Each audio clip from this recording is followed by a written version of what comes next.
தவக்காலம் 4ஆம் ஞாயிறு.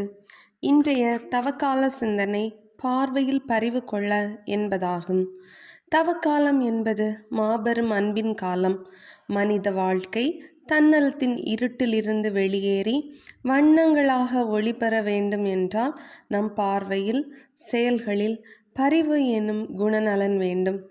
ஆண்டவர் இயேசு கிறிஸ்து தன் பணி வாழ்வில் சமூகத்தில் நலிந்தவர்கள், புறக்கணிக்கப்பட்டவர்கள், கைவிடப்பட்டவர்கள், தேவையில் இருப்பவர்கள் ஆகியோரை பார்த்து பரிவு கொண்டார், நல்லாயனாக வழி நடத்தினார் என்று திருவிவிலியம் நமக்கு கற்பிக்கிறது.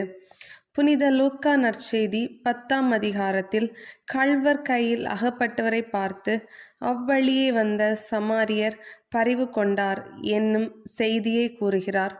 சமாரியருடைய பார்வை பரிவு மிக்கதாக இருந்தது என்பதை விளக்குகிறார். ஆனால் நாம் இன்று நம் முன்னால் நடந்து செல்லும் வயதான ஒருவர் கால் இடரும்போது கூட நம்மில் பல பேர் உதவ முன் வருவது இல்லை. ஆனால் அன்னை தெரசாளோ குப்பையில் தூக்கி எறியப்பட்ட குழந்தைகளை பார்த்தும், அருகில் கூட செல்ல மறக்கும் தொழுநோயாளிகள் மீதும், பெற்ற பிள்ளைகளால் விரட்டி அடிக்கப்பட்ட முதியவர்களின் நிலை கண்டு அவர்கள் மீது பரிவு கொண்டார், அவர்களை தேற்றி பாதுகாத்தார்.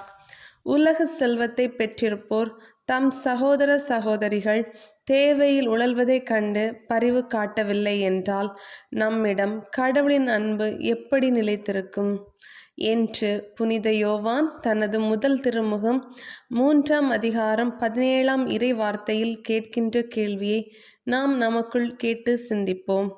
நம்முடைய பார்வையானது ஏதுமில்லா ஏழையர் மீதும் புறக்கணிக்கப்பட்டோர் மீதும் பரிவு கொள்கிறோமா அல்லது தன்னல எண்ணத்துடன் வாழ்கிறோமா? சிந்திப்போம். சாலை ஓரங்களில் ஆறுதலின்றி சுற்றி திரியும் மனிதர்களை பார்க்கும்போது பரிவு கொள்வோம்.